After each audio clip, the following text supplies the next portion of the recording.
Hello students, आज आपण magnetic fields due to electric current हा चॅप्टर सुरू करत आहोत। मागील काही तासामध्ये आपण इलेक्ट्रोस्टॅटिक्स आणि करंट इलेक्ट्रिसिटी हे दोन चॅप्टर पूर्ण केलेले आहेत।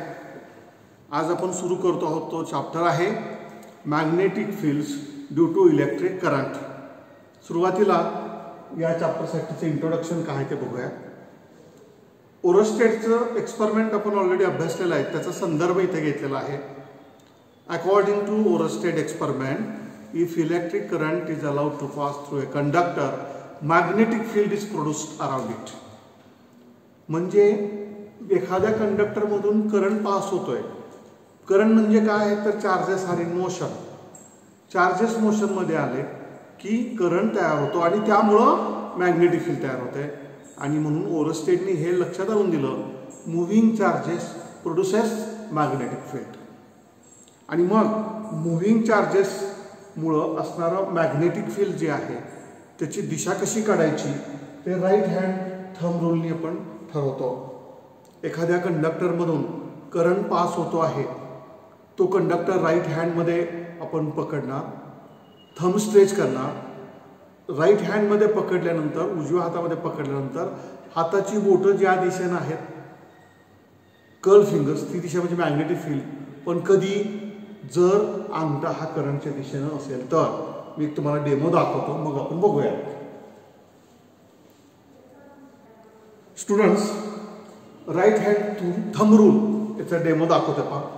हे एक स्केल आहे, आपण याला कंडक्टिंग मटेरियल वायर असं थोडं ग्रे धरूया। मी उजव्या हातामध्ये ती अशा रीतीने पकडतोय। ज्या दिशेने करंट आहे त्या दिशेने हा उजव्या हाताचा अंगठा असेल तर ह्या कर्ल फिंगर्स आहेत, ह्या कर्ल फिंगर्स ह्या मॅग्नेटिक फील्डची दिशा दाखवतात। तो झाला राईट हँड थंब रूल, जो ऑलरेडी आपण अभ्यासलेला आहे।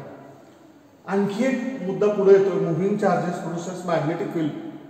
त्याचबरोबर ते इलेक्ट्रिक फील्ड पण प्रोड्यूस करतात। खरं तर आपण इलेक्ट्रोस्टॅटिक्समध्ये अभ्यासलेलं आहे, static charges produces electric field. Static charges electric field produce करतात पण मॅग्नेटिक फील्ड प्रोड्यूस करत नाहीत।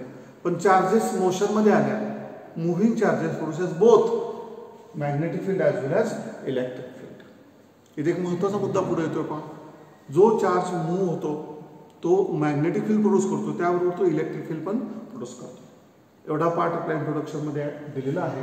त्यानंतर आपलं पहिलं आर्टिकल आहे मॅग्नेटिक फोर्स, तो आपल्याला अभ्यासाचा आहे। समजा आपण असं म्हणत आपल्याकडे क्यू हा चार्ज आहे आणि तो मॅग्नेटिक फील्डमध्ये व्ही एवढ्या व्हेलॉसिटीने मूव्ह होतो आहे। मॅग्नेटिक फील्डमध्ये मूव्ह होतोय, मग ती मॅग्नेटिक फील्ड ते चार्जवरती फोर्स ॲक्ट करणार। तो जो फोर्स आहे त्याचा फॉर्म्युला आपल्याला तो वापरायचा आहे। Fm is equal to vector Fm, that is force due to magnetic field. Fm is equal to Q into bracket V cross B, vector V cross vector B। हा फॉर्म्युला कसा derive झाला हे इथं महत्त्वाचं नाही, आपल्याला ते डिराईव्ह करायचं नाही, तो डायरेक्ट वापरायचा आहे, तो लक्षात ठेवायचा आहे। पण इथं सिच्युएशन काय आहे, Q एवढा चार्ज V एवढ्या व्हेलॉसिटीनं मॅग्नेटिक फील्डमधून मूव्ह होतोय, त्यावेळेस ती मॅग्नेटिक फील्ड त्या चार्जवरती फोर्स ॲक्ट करते आणि तो फोर्स काढण्याचा फॉर्म्युला आहे वेक्टरच्या भाषेत vector Fm is equal to Q into bracket vector V cross vector B। आता या फोर्स ही वेक्टर क्वांटिटी आहे, तोच फॉर्म्युला आपल्याला फक्त मॅग्निट्यूडच्या भाषेत पाहिजे नसेल तर तो असा लिहितात, Fm is equal to QVB sine theta. V cross B vector प्रोडक्टचं उत्तर VB साइन थिटा असतं आणि थिटा हा जो अँगल आहे तो V आणि B मधला आहे। इथं मी डायग्रामच्या भाषेत दाखवायचा प्रयत्न केलेला आहे। समजा V या दिशेने आहे, B ह्या दिशेने आहे, दोघांचा अँगल थिटा आहे, मग हा फॉर्म्युला QVB साइन थिटा। पण मग हा फोर्स जो आहे तो त्याचं मॅग्निट्यूड जे आहे त्या फॉर्म्युल्याने काढता येईल। त्याची दिशा कशी ठरवायची तर वेक्टर क्वांटिटी, तर इथं बघा direction of Fm vector Fm is given by right handed screw rule of the vector product of V cross B। Vector प्रोडक्टचा पण दिशा कशी काढायची वेक्टर प्रोडक्टमध्ये ते अभ्यासलेलं आहे या 11वीमध्ये। राइट हँडेड स्क्रू रूलच्या सहाय्याने काढता येतं, किंवा आपण त्याला दुसऱ्या भाषेत असं म्हणू व्ही आणि बी ज्या प्रतलात आहेत, ज्या प्लेनमध्ये त्याला व्हेक्टर एफ हा परपेंडिक्युलर असतो, म्हणजे व्ही क्रॉस बी हा त्याला परपेंडिक्युलर असतो, या दिशेनं फोर्स असतो. म्हणजे फोर्स हा व्हेक्टर व्ही व्हेक्टर बी ह्या दोघांनाही परपेंडिक्युलर असतो. दोन व्हेक्टरचा गुणाकार करून येणारं उत्तर व्हेक्टर असेल तर त्याला आपण व्हेक्टर प्रोडक्ट म्हणतो. हे आपण इयत्ता 11मध्ये अभ्यास केला आहे. आणि मग हा जो फोर्स आहे त्या फोर्सची दिशा व्हेक्टर व्ही आणि व्हेक्टर बी ह्या दोघांनाही परपेंडिक्युलर असते. आणि ते आपण कशा सहाय्याने ठरवतो? राईट हँडेड स्क्रू रूलच्या सहाय्याने ठरवतो. आणि मग फक्त मॅग्निट्यूड हवं असेल तर मग फॉर्म्युला कशा प्रकारे तयार झाला बघा. Force due to magnetic field is equal to Fm is equal to Q V B sine theta. याचे टर्म्स बघा. क्यू म्हणजे चार्ज, व्ही म्हणजे velocity of that charge, B म्हणजे मॅग्नेटिक फील्डची स्ट्रेंथ, थिटा हा व्ही आणि बी याच्यातला angle, V आणि बी याच्यातला हा अँगल आहे. स्टुडंट्स, याचे काही आपण ह्या इक्वेशनचे वेगवेगळे पैलू बघूया, त्याचे पार्ट्स बघूया, त्याचे स्पेशल केसेस बघूया. समजा हा थिटा 0 आहे, म्हणजे चार्ज जो आहे तो मॅग्नेटिक फील्डच्या दिशेनं मूव्ह होतो, मॅग्नेटिक फील्डला पॅरलल मूव्ह होतो. Charge is moving parallel to the magnetic field. त्या साहजिकच थिटा 0 असेल. थिटा 0 झाला की साइन 0चं उत्तर 0 येतं, म्हणजे फोर्स 0 येणार. Fm is equal to 0. दुसरी केस आहे, समजा व्हेलॉसिटी 0 आहे, स्टॅटिक चार्जेस आहेत, charges are not in motion, they are at rest, then V is equal to 0. V is equal to 0 ही व्हॅल्यू या फॉर्मॅट ठेवली की परत फोर्स उत्तर 0 येतात. आणि तिसरी केस आहे, समजा charges are moving in a direction perpendicular to the magnetic field, theta 90 आहे, म्हणजे व्ही आणि बी याच्यातला हा जो अँगल आहे हा 90 डिग्री आहे, त्या साइन 91 येतो, मग फोर्स शिल्लक राहतो क्यू व्ही बी. म्हणजे थोडक्यात या सिच्युएशन असं लक्षात येईल, चार्जेस मोशनमध्ये असेल तरच फोर्स ॲक्ट होतो, पहिला मुद्दा. दुसरा, मिनिमम फोर्स कधी आहे? If charges are moving parallel to the magnetic field. Maximum force कधी आहे? If charges are moving perpendicular to the magnetic field. हा फॉर्म्युला या चॅप्टरमध्ये आपल्याला बऱ्याच वेळा वापरायचा, व्यवस्थित लक्षात ठेवा. Force on moving charge, if charge q is moving with velocity v in a magnetic field, then it experiences a force that is called as magnetic force, and force is given by the formula Fm is equal to q v b sin theta, where theta is the angle between direction of velocity of the charge and direction of the magnetic field. Students, याच्यानंतर आपल्या पुस्तकात Laurent फोर्सचा उल्लेख आहे, तो काय आहे तो आपण बघूयात.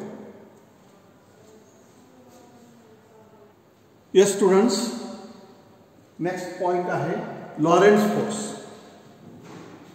Lorentz force vector F is equal to Q into square bracket vector E plus inside the bracket vector V cross vector B bracket complete square bracket complete.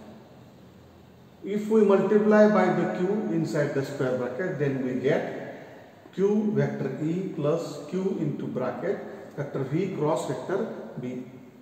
But observe carefully, this term is nothing but magnetic force, that is Fm, and the first term Q vector E is nothing but Fe, that is force due to electric field.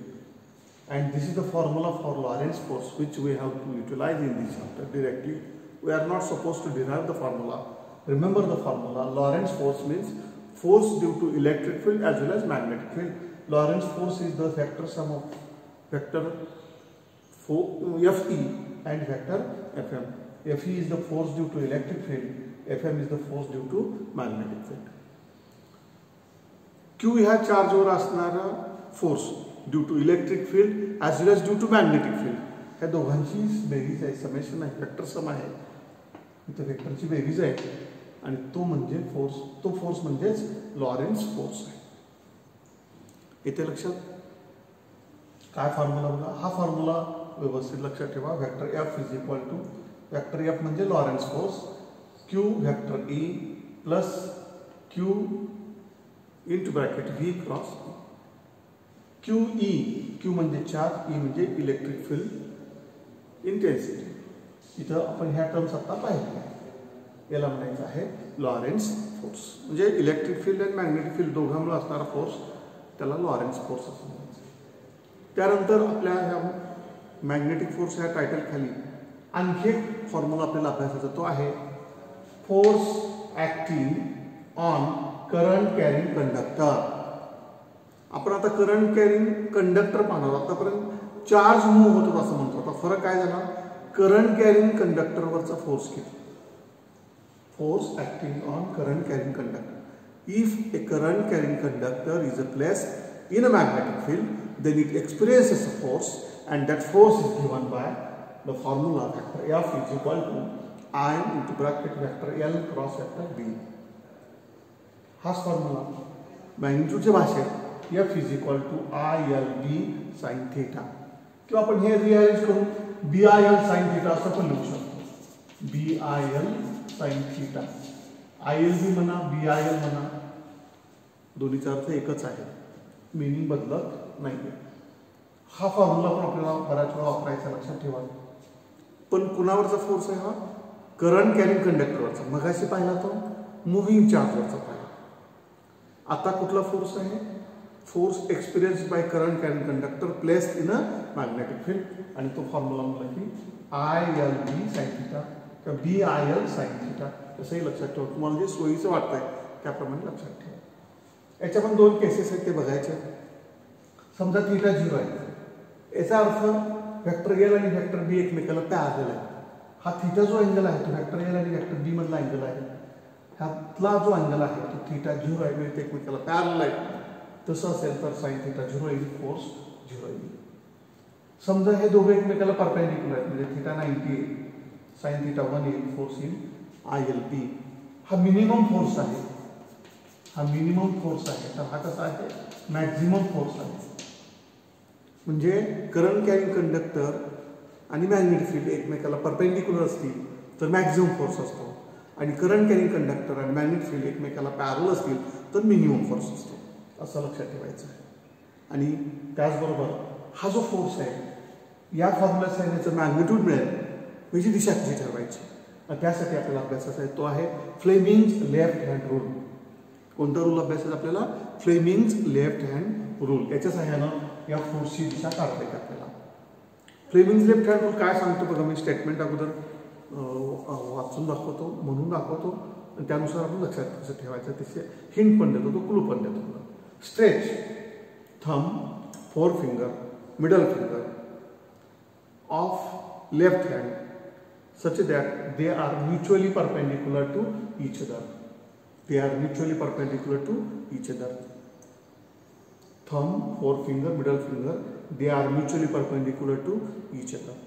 If forefinger denotes the direction of magnetic field, middle finger denotes the direction of current, then thumb denotes direction of the force. This is known as Fleming's left hand rule. Students परत एकदा सांगतो बघा, डाव्या हाताचा अंगठा, तर्जनी बोट, मधलं बोट हे अशाने तुम्ही स्ट्रेच करा की तिघही एकमेकाला परपेंडिक्युलर आहे. They are mutually perpendicular to each other. तर्जनी ही बोट मॅग्नेटिक फील्ड दाखवत असेल, मधलं बोट करंट दाखवत असेल, तर अंगठा हा फोर्सच्या दिशेने असतो. आता हे लक्षात ठेवण्यासाठी आपण एक क्लुप्ती तयार करू. अंगठा फोर्सच्या दिशेने आहे, त्याचं F घेऊयात.